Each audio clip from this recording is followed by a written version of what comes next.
Hey everyone, welcome back to the channel.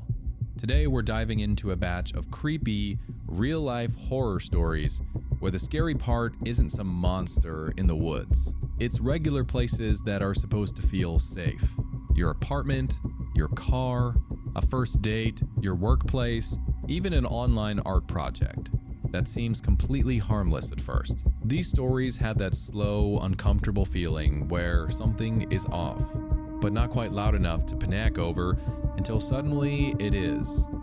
Some are unsettling, some are frustrating, and a few are the kind that make you rethink the little things you do every day without even noticing. So please like the video, subscribe if you're new here, and let me know what you would have done in these situations.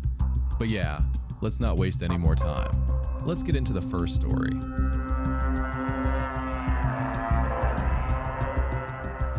I used to live on the first floor of an old triplex in Pennsylvania, in a working neighborhood where half the houses had been cut into apartments. It wasn't nice. It was cheap. That was the whole reason I was there. I worked late shifts, mostly closing and inventory. My roommate Derek worked restaurant hours. His car was usually out front, his bedroom light stayed on late, and there was almost always a TV going.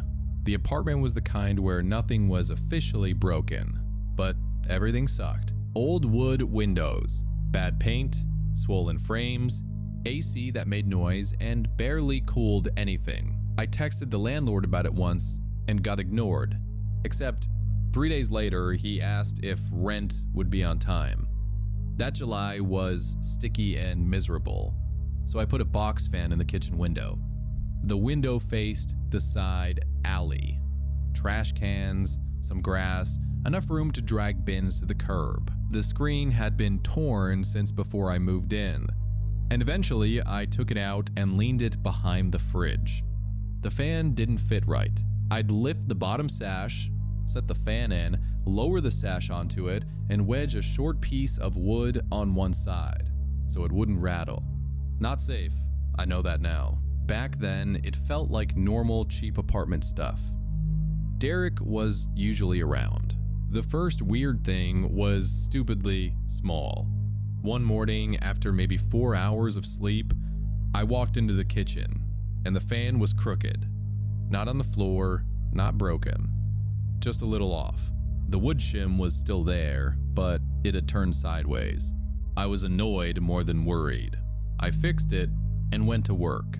A few days later, the shim was flipped around again. Then I noticed a dirty smear on the inside edge of the frame, gray-brown, like mud or grime. I told myself it was from the alley. Raccoons got into the trash sometimes. Finding dirt somewhere weird in that apartment was not exactly news. And honestly, what was I going to do? Call the landlord and say my fan looked funny? Call the cops because a piece of wood moved? I did close the window one night, took the fan out, shut the sash, locked it as well as that old lock would lock, and went to bed feeling ridiculous. I woke up around noon, sweaty and pissed off, lasted maybe 10 minutes, then put the fan right back and told myself I was overtired. Mrs. Bell from upstairs was the only other person who said anything. She said she'd heard scraping by the side wall near the bins, but she sounded unsure. I told her it was probably raccoons. I think I wanted it to be raccoons. After that, I noticed more little things, but never anything big enough by itself. The fan cord would be pulled tighter than I remembered. Once there was a dark smudge on the white plastic side, right where you'd grab it. Another morning, I found a fresh little splinter from the shim on the kitchen floor. The fan was still running. The window was still holding it in place. That made it easier to pretend nothing had happened. I picked up that splinter and stared at it too long. Then Derek came out half asleep, asking if there was coffee, and I tossed it in the trash like it was nothing. Normal stuff kept covering it back up. Then Derek left for a few days to see family out near Harrisburg. I knew he was going, but I don't think it hit me how empty the place looked until that evening. His car wasn't at the curb. His room stayed dark. No TV, no phone call, no cabinet doors. Just the AC grinding and the fan humming in the kitchen window. I noticed it. I just didn't connect it to the window. Before work, I checked the front door harder than usual and pulled the knob twice. The kitchen was still hot, so I set the fan in the window like always and left for my late shift. I got home a little after 2 in the morning. I had my key halfway in the lock when I realized I couldn't hear the fan. That fan was loud enough that you could hear it through the door. I hated that sound most nights. Not hearing it was worse. I opened the door about a foot and stopped. Nothing jumped out. The living room was dark except for streetlight through the blinds, but the air inside was hot and still. I reached in and hit the light before stepping all the way in. The box fan was on the kitchen floor. It wasn't smashed. It wasn't like it had fallen by accident. It was lying flat on its back, cord still plugged in, and stretched tight across the floor. The shim was under the kitchen table. The bottom sash was raised higher than I ever left it. Then I saw the window frame. There were handprints on the inside of it, dirty handprints spread across the white paint, where someone had grabbed the wood to pull themselves through. I backed out into the shared hallway so fast, I hit my shoulder on the doorframe. I didn't see anyone, but I also wasn't about to go room to room by myself. I called 911 from the hallway and stared at my own door while I talked to dispatch. 2 local officers showed up and went in first. I waited outside on the front steps in my work shirt. When they let me back in, I saw the rest. There were smeared tracks on the cheap vinyl floor from the window to the lower kitchen cabinets, then toward the hallway. The junk drawer by the stove was half out. My bedroom door was cracked open. In a way I knew I didn't leave it. The bottom drawer of my dresser was open. My cash tin was gone. I felt embarrassed telling the officer what was in it. It had tips and rent money in it. He asked how much. I guessed. He wrote it down. Nothing looked carefully searched. It looked quick and ugly. Whoever came in knew enough to get through that window, check the obvious spots, grab what they could, and leave. The officers took pictures and gave me the usual first-floor apartment advice. They weren't rude. It was just too late to be useful. The landlord came around half awake and annoyed, kept saying he'd look at the frame, and 2 days later put on a cheap latch from the hardware store. I know because he left the packaging in my kitchen trash. Nobody got caught. Mrs. Bell said she'd seen some guy near the alley a couple times that summer, but only from upstairs. For a second. No face, no car, no name. I cleaned the floor because I couldn't stand looking at the tracks. The handprints took longer. The dirt had gotten into the cracked paint, and even after I scrubbed it, there were still gray shadows where the fingers had been. I never put the fan back in that window. It went to the closet behind Derek's old winter coat, and I never took it back out. That one really gets under my skin because of how small it starts. A fan sitting a little crooked, a piece of wood turned the wrong way, a smudge on the frame. All of that is the kind of thing you can explain away when you're tired and broke and just trying to get through the week. But then seeing that fan on the floor and those dirty handprints on the inside of the window, that's such a sickening moment. Because suddenly every tiny thing you ignored becomes evidence that someone was testing their way in. That is a horrible feeling. Alright, let's move on to the next one. I almost got trapped outside my own car. At an air pump, I feel stupid typing this. Every time I explain it, it sounds like I'm making a huge deal out of a weird guy in a parking lot. It didn't feel weird until I couldn't leave normally. I work nights at a hospital near Dayton. I'm a patient care tech, so I do call lights, bed changes, confused patients trying to climb out of bed, all of that. That morning, I clocked out after 5:30 with my badge crooked and my compression socks digging lines into my legs. I just wanted to get home and sleep. About 10 minutes from the hospital, my TPMS light came on.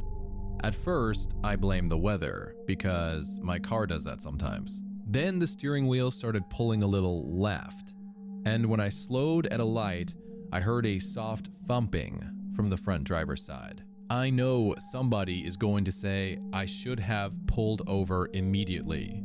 I know. But that road has no real shoulder, just gravel and a ditch, and standing there in scrubs in the dark felt worse than limping somewhere lit. There was a Kroger in a strip mall off Miller Road. The store was closed, but it had a card pay air pump on the side wall. The lot stayed lit, there were cameras over the automatic doors, and a Taco Bell drive-thru was still open across the road. So, in my head, that was the safe choice. The air pump was down the side of the building, past the cart corral and the dark glass doors. I parked with my driver's side close because the hose is short, left the engine running, put the key fob in my scrub jacket pocket, and pulled the driver's door mostly shut without locking it. I was thinking, 2 minutes. Air in the tire, back in the car, go home. There was one man in the lot near the cart corral, or maybe the bus stop sign, wearing a dark hoodie with a backpack on one shoulder. He wasn't doing anything except standing there, so I explained him away. Waiting for a ride. Coming from work. I paid with my debit card, had to run it twice, and the compressor kicked on. I crouched by the front driver's tire, unscrewed the valve cap, and pinched it between my fingers, because I always drop those stupid things. I set the phone on the lower edge of the windshield, near the wiper. I know, at the time it was just for a second. The hose barely reached, so I had to lean against the fender and hold the nozzle straight. I was watching the faded number when I heard shoes behind me. He didn't rush over, he walked up like a guy about to be helpful. "Looks pretty low," he said. I looked up, more annoyed than scared. The compressor was loud, my hands were dirty, and a stranger was standing over me. "Yeah," I said, "I've got it." He stopped near the pump and asked if I had far to go. Not far. I wasn't trying to be friendly, but I also wasn't trying to make him mad. I was tired and alone and still trying to keep it normal. He told me I should check the back tire too. I said I would, even though I had no plan to. Then he asked where I was headed and where home was. I gave this little tired laugh and said, "Just home." His eyes moved past me to the driver's door. That was when I noticed I hadn't latched it all the way. There was a narrow, dark crack between the door and the frame. I stood up a little, but the hose was stretched from the pump to the tire, and it pulled the nozzle sideways. The valve cap was still between my fingers. My badge swung against my scrub top. I remember that more clearly than his face, weirdly enough. "I'm good," I said. "You don't need to wait."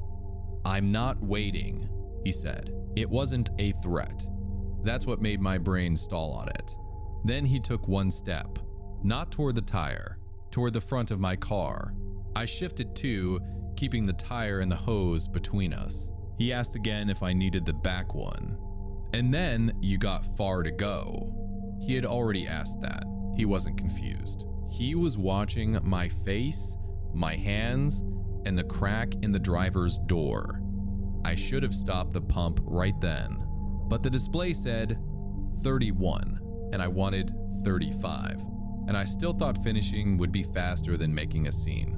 So I bent back down, keeping his shoes in the corner of my eye. They moved.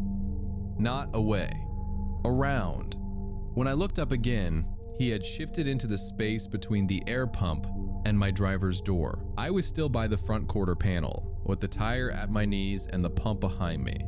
He was standing right where I would have to pass to get back into the seat. The nozzle slipped and hissed. I grabbed it harder, and the short hose jerked against the driver's side mirror. My phone slid from the windshield, bounced off the hood, and dropped under the car.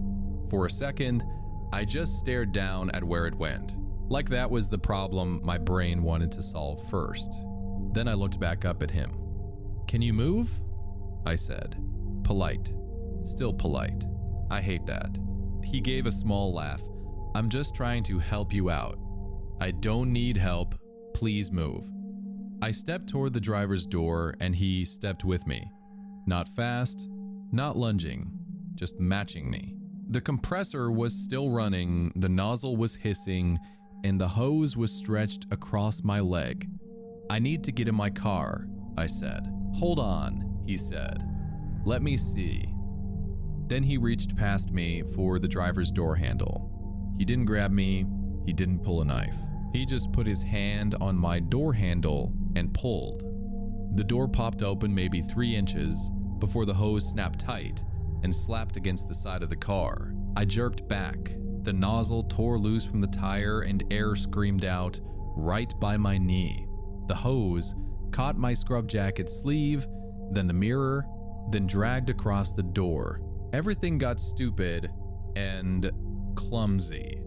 I was trying to get my arm free. He was trying to get the door open wider. The hose was between us, jumping around, and my front tire was sitting there with the valve stem open. I pulled hard enough that I felt the seam in my jacket give at the wrist. He looked down at the hose for 1 second. That was all I got. I let go of the nozzle, ducked around the front bumper, and ran for the passenger side. I kept one hand on the hood to stay balanced, like I was rounding a bed at work. The passenger door was unlocked. I got it open and threw myself in sideways. My hip hit the gear shift. I had one shoe outside for a second and kicked at the door because I couldn't get my legging clean. Then I hit the lock button. The locks snapped down right as he pulled the driver's handle again. I saw part of his face through the glass. Not enough to describe him well, apparently, which still makes me angry. He wasn't smiling anymore. He looked irritated, like I had made something inconvenient for him. I slammed the car into reverse, backed away from the pump with the door chime screaming because the passenger door hadn't latched all the way, then threw it into drive and crossed the lot. The steering wheel pulled worse immediately, and every part of me wanted to go straight home. But my phone was still under the car. If the tire gave out 2 miles down the road, I had no way to call anyone, so I drove across to the Taco Bell. I pulled right up to the window and scared the poor kid working there half to death. I was crying by then, but mostly I just couldn't get enough air to talk. I told him not to close the window.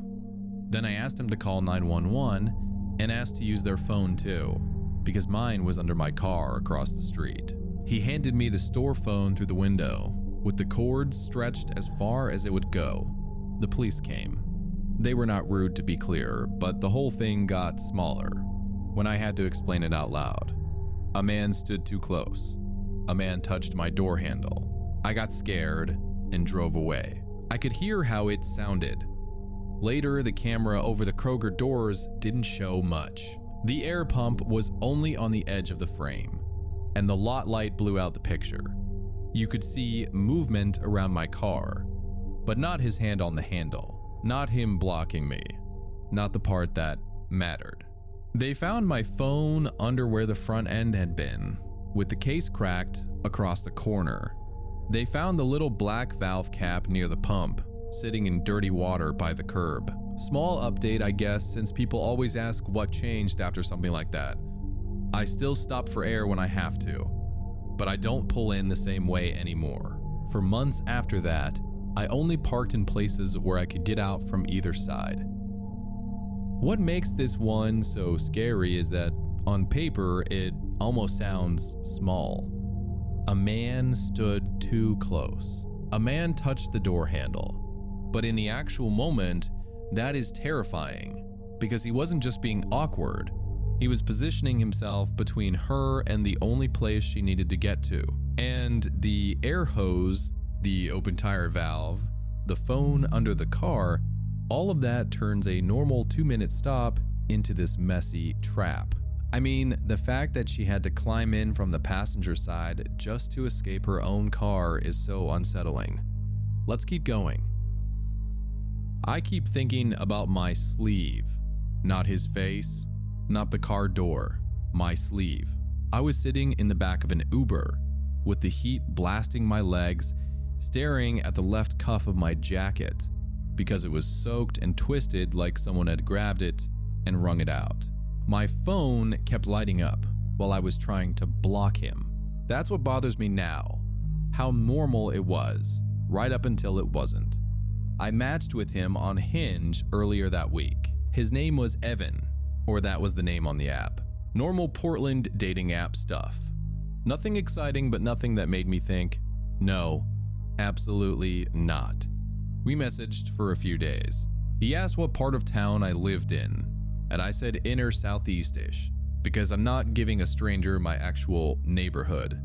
I picked the place too, a bar coffee house on the inner east side. That I already knew. Public, easy place to call a ride from. It was raining in that flat Portland way, where it's not dramatic, just wet enough to make everything annoying. I had taken the bus most of the way and was standing under a shop awning, already damp around the ankles, when he texted. He said the first place had some issue with seating. That irritated me, but it didn't scare me. He said he knew another spot 2 blocks over and they could seat us right away. I almost canceled, but it was the same area and 2 blocks in the rain felt like a dumb reason to bail. So I wrote, okay, and walked over with my hood pulled down so far I could barely see. The second place was smaller, but still public. Narrow bar, coffee counter up front, tables by the windows, bored bartender. I got there first. Evan was late. When he came in, I recognized him from the photos, but barely. He wasn't a different person. He apologized too much. Traffic was weird, parking was weird. His phone was almost dead. Portland parking was a joke. Then he sat down, wiped his glasses with a napkin, and before I said anything normal, he goes, "Yeah, I know, the pictures are a little old." I hadn't said a word, so then I had to be nice about that too. I said everyone uses old pictures. Not true, but less rude than saying, "Yes, I noticed immediately." I looked toward the bartender and thought, okay, 1 drink and I can leave. He talked a lot and interrupted in this low-level way, like he was waiting for my mouth to stop moving so he could keep going. When I said I worked early, he said, "You don't seem like a morning person," like he had caught me lying. Then he told me I was less smiley in person. I made some dumb joke about Hinge not requiring live customer satisfaction ratings. He didn't laugh. Maybe 20 minutes in, he asked if we could move tables because he was getting a draft from the door. There was a table closer to the wall, and he was already looking at it, like it had been decided. I didn't like it. I also thought, come on, it's just a table. So we moved. His phone stayed on the table, face up. Every time it lit, the battery was red. At one point, he muttered that the parking app was being stupid and asked if I used the same one. He turned the screen toward me, like I could fix it from across the table. He said he just needed to extend the meter. I said the button was probably at the bottom. He said it wouldn't load. Portland parking is a joke. It kept being stuff like that, small enough that saying no felt bigger than just doing it. By the time I decided I was done, I had already decided it a few times. I finally said I should get going because I had an early morning. I put my card down for my half before he could make the bill into another thing. He didn't get angry exactly. He got wounded, fussy. Then he looked at the window, looked back at his phone, and suddenly we were on the parking thing again. His phone was at 1%. The app had frozen. He wasn't sure the parking had actually extended. His car was right around the corner and he had a charger in it. It would take 2 seconds for me to look just so he didn't get a ticket. I remember thinking that arguing about a parking app at a table with people around us would make me look ridiculous. He was already putting his coat on, just moving. like the next thing had been agreed on. I had my phone in my hand, unlocked, thumb near the rideshare app, and I told myself one clear rule. I could go outside and look at the screen from the curb. I was not getting into his car. After that, I was calling my ride. So I went. The rain had picked up a little. Evan walked half a step ahead, then slowed, like he wanted me beside him. I stayed closer to the building side. His car was near the corner, a dark sedan, tucked behind a delivery van, with one tire close to the puddled gutter. He held his phone out before we even fully stopped. See, it's not responding. The screen was dim, almost black, with the red battery warning on it. I leaned in a little, keeping my own phone tight in my right hand. I could see a frozen loading circle and part of a plate number, but rain kept hitting the glass and his thumb kept smearing it. I can't really do anything if it's dead, I said. He made this frustrated sound. Then he turned to the car and pulled the passenger door open. Just like that. For a second, I thought he was grabbing the charger. That would have made sense. But he tossed the phone onto the passenger seat, or into the cup holder. I couldn't tell because the door blocked part of it and he was standing in the way. It's dry in there, he said. The cable's right there. Just sit for 1 second and help me pull it up. I said no, not loud. Just no, I'm not getting in.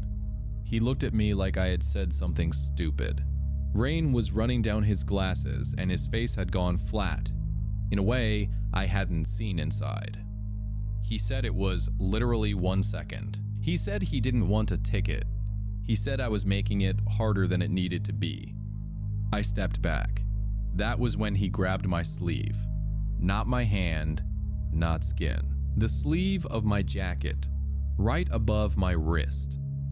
For half a second, I still did the polite brain thing. I thought maybe he was stopping me from stepping into the gutter or backing toward the street. I actually looked down first, like the puddle was the problem, but he didn't let go. His other hand was on the open passenger door, high near the frame, and his body shifted so the straight way back to the sidewalk wasn't straight anymore. From where I was, it was different. He pulled once, enough that my shoulder moved before I chose to move, enough that my jacket tightened across my back. The passenger seat was right there, dark and dry inside, and his phone was somewhere in it, where I'd have to lean or sit to reach. I said, no, again, louder. His face changed, not rage. Irritation, like I was failing to follow a simple instruction. Don't make this weird, he said. And that was when it stopped being about parking. I jerked my arm back. It wasn't graceful. I twisted, my shoe slipped on the wet curb, and my phone almost flew out of my hand. But his fingers slid down my sleeve instead of catching my wrist, and I got loose. I didn't yell. I wish I had. I just moved. Fast, but not running at first. I went around the delivery van and back toward the bar, with my phone clenched so hard my fingers hurt. I heard him say my name once behind me, sharp and embarrassed, like I had been rude. I didn't turn around. Inside, the bartender looked up, just noticing me come back alone. I went straight to the bar instead of our table. Can you not clear my glass yet? I asked. What I meant was, please, notice. He said, yeah, sure, and slid it closer. I texted my friend Mara with my thumbs shaking. Not the whole story, just bad date, stay on your phone. Ordering a ride. Now. Then I opened the app and paid the stupid surge price. Evan didn't come back inside. I stood near the bar with my wet sleeve cooling against my wrist, watching the little car icon crawl across the map, and I still tried to make it smaller. Maybe it was just an awful, pushy end to an awful date. Then the messages started. Not threats. If he had written something obvious, I think I would have understood it faster. Instead, it was all wounded and angry. You made that awkward. I don't know why you ran back in like that. Then, about a minute later, You're really just standing by the bar pretending I'm some creep? I looked toward the front window, but all I could see was rain and reflections and headlights passing outside. My ride was 3 minutes away. I moved closer to the bartender anyway. The next message came when the app said my driver was arriving. Guess your Uber finally showed up. I blocked him in the car with my wet sleeve twisted in my lap, and he had stood outside in the rain long enough to watch where I stood when I came out and which car I got into. That sleeve detail is what makes this one stick, not because it's the loudest part, but because it's so specific and physical. She keeps thinking about the wet, twisted cuff because that was the moment the situation became real.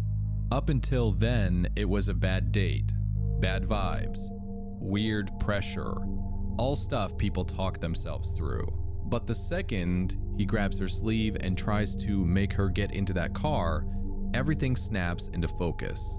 And then the messages afterward make it worse because he was still outside watching. That's such an awful, stomach-dropping ending. All right, next story. I found someone hiding by the boiler room at my apartment complex. People at work think I scared myself in the dark. Maybe I did. But I know what happened to my keys. I used to work nights as maintenance at an old garden apartment property. 6 two-story buildings, laundry room in the middle, dumpsters behind building B, bad parking lot. I wasn't security. I wasn't armed. My job was toilets, leaks, breakers, lockouts, and hot water calls. That somehow became my problem after midnight.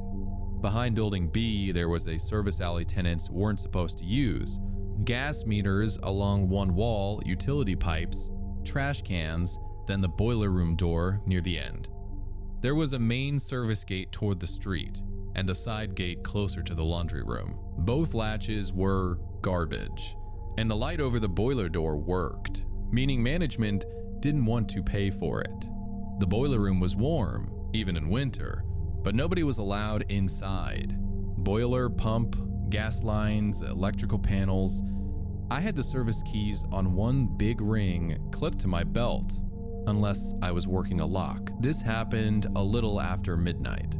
Answering service sent me a call for no hot water in building B. The unit number sounded like 214 or 204, because of course it did. I called back and got voicemail. Then the service sent another note saying the tenant had called again and was upset. I tried my manager. Straight to voicemail. Tried again, mostly so I could say I tried, then grab my work phone, flashlight, and keys. I know people will say I should have waited, but one no hot water call can mean a bad faucet or a tripped pump. If I ignored it, that work order would have my name on it. The courtyard looked normal. A couple TVs behind blinds.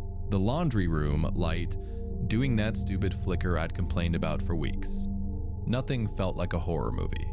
It felt like work. When I got to the main service gate, it wasn't latched all the way. That bothered me, but not enough. I remembered checking it earlier, but the latch was old. The cleaning guy sometimes cut through, and tenants used any shortcut they found. So I shut it, tugged it once, and kept going. It could still be opened from inside if you reached the latch. At the boiler room door, I found a little strip of wood wedged under the latch plate, like a broken paint stirrer. Not jammed hard, just enough to keep the door from catching right if it swung shut. I remember being more annoyed than scared. Maintenance guys don't start with fear. We start with, great, who's going to blame me for this? I tucked my flashlight under my arm, bent down, and pulled the wood out with 2 fingers. I already had the key ring in my other hand. That's when I heard a phone vibrate. One short buzz. I thought it was my work phone, but it wasn't. It came from my right, low and close, between the gas meters and the fence. I held still and it buzzed again. I pulled the flashlight out from under my arm and pointed it that way. The beam jumped across the pipes and meter faces and then landed on a man pressed flat against the wall. He was standing in the gap beside the gas meters, turned sideways, like he had been trying not to be seen. Dark jacket, hood up, hands close to his stomach, wet cuffs hanging over his wrists. There was something on the ground by his boot, maybe a cheap phone. He didn't jump out, he didn't yell. He just blinked into the light and said, real quiet, "Hey man, don't make a thing out of it." I stepped back without meaning to. He raised one hand like he was trying to calm me down. Thin face, gray stubble, not old exactly, just worn out. He said he needed to get inside for a minute, just to warm up. He'd leave after that. I tried to make it normal in my head. Maybe he was a tenant I didn't recognize. Maybe he was drunk. Maybe he was sleeping behind the buildings. But I was not opening that room. I told him I couldn't let anyone into the boiler room, gas equipment, restricted space. I said I could call somebody for him or give him the shelter line number. He looked at my face for maybe half a second. Then he looked at the keys. "Just for a minute," he said. I said, "No, I can call someone for you, but I'm not opening that door." That's when it changed. Not because he yelled. He didn't. It was how he moved.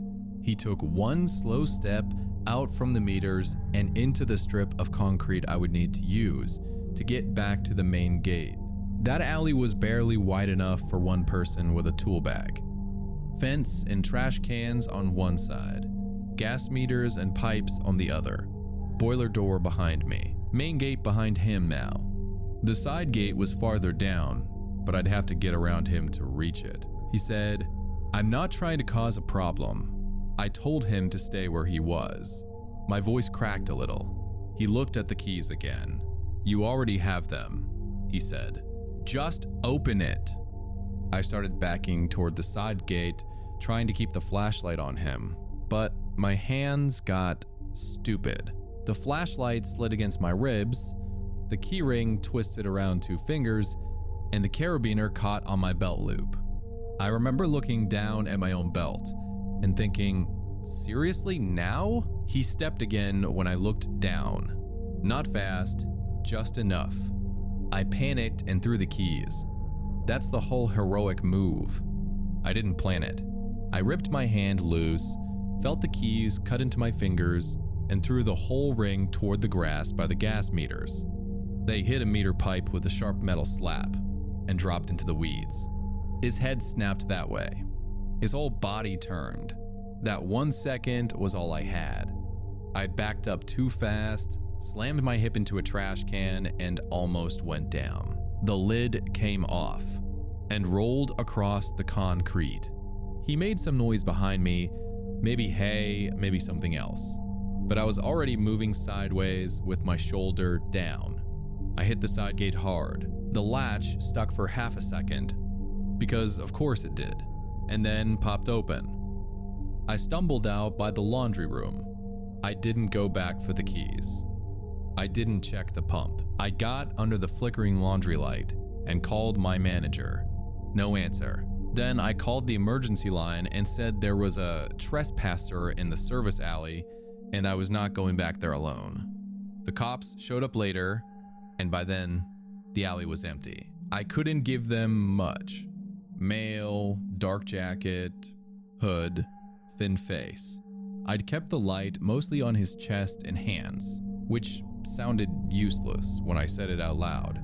My manager showed up in the morning, annoyed, not scared. He was mad about the locks, the missing key ring, the open work order. We found the keys after sunrise. Not where I threw them. I thought they'd be in the grass near the gas meters, maybe under the pipes. They were on the concrete lip, right below the boiler room door. Maybe they bounced. Maybe I threw them worse than I remember. Maybe he picked them up and couldn't figure out the right key in the dark, then dropped them there. I don't know. The hot water call never made sense either. The answering service had the unit number wrong, or half wrong. and the callback went to a voicemail with no name. In the morning, both apartments that could have matched said they had hot water the whole night. So no, I'm not saying the call was definitely fake. I can't prove that, and I know how paranoid it sounds, but I don't carry master keys looped over my fingers anymore. I don't go into that service alley alone. And before I look at any service door now, I look at the space between me and the way out. The part that really bothered me here was the keys. Not even just the man hiding by the gas meters, although that's already bad enough. It's the fact that the narrator throws the keys away, escapes, and then later they're found right by the boiler room door. That image is so creepy because it leaves this little gap your mind immediately fills in. Did he pick them up? Did he try to use them? Was that whole call meant to get somebody with keys into that alley? You don't even need a perfect answer for it to feel wrong. It's just deeply uncomfortable. Let's move into the final story. I was 15 when my mom and I moved to a small town in Kansas. Everyone already knew where to sit at lunch. I didn't. They just had their people already, and I was this extra person with a tray pretending to check my phone. So I stayed after school in the art room whenever Miss Klein let me. She didn't make it weird. She just asked if I wanted to cut cardstock, sort drying racks, or write names on folders. I liked being useful. My mom picked me up around 4:30 at the front loop. The buses were useless if you stayed late, and the cheap copy shop was in the next town over, 25 minutes down the county road. The Discord invite came from Marissa in art club. She said kids from nearby schools were making a mini-zine for a table at the local art fair and needed more black and white pages. The server seemed safe because it was boring. Kids posted sketches, complained about homework. It felt like art club, just online. The organizer went by Cal. I knew he was older, probably an adult, but he didn't act weird. He wasn't flirty, just dull and useful. Page count, bleed, file names, print deadline, contributor copies. At 15, boring and organized felt safe. I submitted a 3-page pen and ink comic about a girl turning into a moth. Cal said it would fit if I fixed the margins. I was stupidly proud. It felt like I belonged somewhere. His first DM was about my file. I had uploaded a PNG from my phone scanner app. In the shared Google Sheet, my row had a red note, needs fix, PDF margins. Mine didn't stand out. Cal sent a converter link and said the copy shop preferred PDFs, or the pages might print soft. Practical, slightly annoying, not personal. Then he sent the contributor form. He said it was just for coordinator records. Legal name for paperwork. Preferred name for credits. Parent name if we were under 18. Mailing address in case contributor copies couldn't be handed out at the fair. I almost asked my mom, but every time I imagined explaining it, it sounded like nothing. It wasn't a ride. It wasn't a meeting. It was a form for a zine, and other kids acted like they had filled theirs out already. So I filled it out. After that, it stayed small. Photos of my originals so the text wouldn't get cut off. A short video, because the school scanner left gray bands.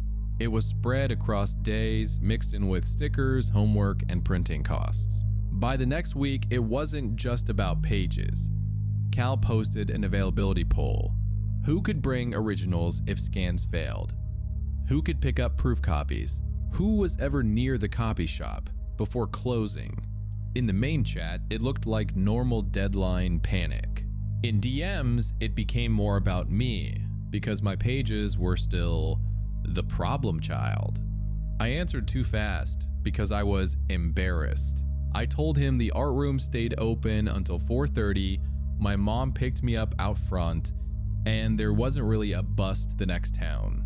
He didn't compliment me. That would have been easier. He made it about responsibility. If my pages got pulled, the spreads would shift. Somebody else might lose space. That was what got me. Not attention, not secrets. Just the idea that I would be the reason other kids were disappointed. So I started doing small things I knew were wrong. I kept the originals folder in my backpack instead of the art room cabinet. I cleared Discord notifications off my lock screen. And when Miss Klein asked if my mom was coming at the usual time, I said she'd be a little later, even though I had no idea how to make that true. The day before printing, Cal messaged during 7th period. According to him, the digital files were still coming out bad, and the copy shop needed my originals if we wanted the booklet clean. He sent the address again and said one employee was staying late to run the pages before closing. It'll take 10 minutes. Don't make your parents drive all the way out if they're busy. Adults slow this stuff down when they don't understand printing. That last one bothered me, but I had already lied a little, and somehow that made it harder to stop. I had my backpack on, the folder flat against my binder, and my phone open to the map. Pickup time had basically passed. I didn't have a real plan. I think I was going to get to the side parking lot first, then say my mom was late, then figure out the next lie after that. Not the front loop. The side exit by the art wing. Miss Klein caught me while closing the room. She was checking the cleanup sheet and the paper cutter when she noticed the folder sticking out of my backpack. She asked if my mom was outside. I said yes, too fast. She looked through the narrow window by the door. No car. Then my phone buzzed, and I turned it over like that made any difference. She didn't grab it. She just said, very tired, "Show me where your mom said she was here." I started crying before she even touched the phone. There wasn't one huge terrible message. It was an address, a closing time, reminders about originals, the deadline, him saying not to drag adults into it if they'd make it complicated, and a few messages about how the table would fall apart if I backed out. Miss Klein called my mom from the classroom phone. My mom came in angry. She thought I had lied about pickup and was trying to go somewhere without permission, which was true, just not in the way she thought. Then she read the messages and got quiet. Worse. That night, they tried to save everything, but parts of the Discord were already gone. Cal had changed his nickname. The messages looked normal if you didn't know how they fit together. My mom kept scrolling and asking where the part was, where he actually told me to meet him alone. There wasn't one. The copy shop and address were real. The Google sheet looked like every messy school project spreadsheet. The private form could be explained as zine organization. A couple kids said they never noticed anything weird.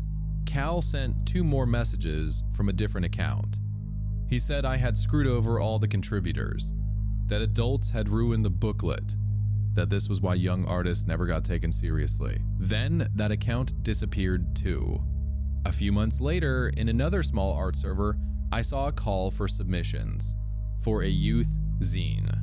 Different username, same kind of post, contributor copies, print deadline, originals if scans failed, private form for coordinator records. I saved the screenshot and it still looked like an ordinary art project flyer. This one is disturbing in a different way because there isn't one giant obvious message where everything becomes easy to point at. That's what makes it hit. It's all pressure, timing, guilt, forms, deadlines, and making a kid feel like she's the problem if she says no. And the scariest part is how ordinary it all looks from the outside.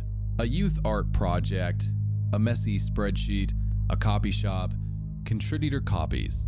Nothing that screams danger until you see the whole pattern. That ending, where the same kind of post shows up again under a different name, is such a nasty little chill. Because it suggests this wasn't random. Yeah, that ending is just awful because it's not even about the money at that point. It's knowing someone had been watching, testing that window, and waiting for the right moment when the apartment was empty enough to try it. And those handprints staying in the paint after he scrubbed them, that's the kind of detail that would mess with you for a long time. Hopefully he got out of that place soon after. But the next story is another reminder that danger can show up in a completely ordinary moment.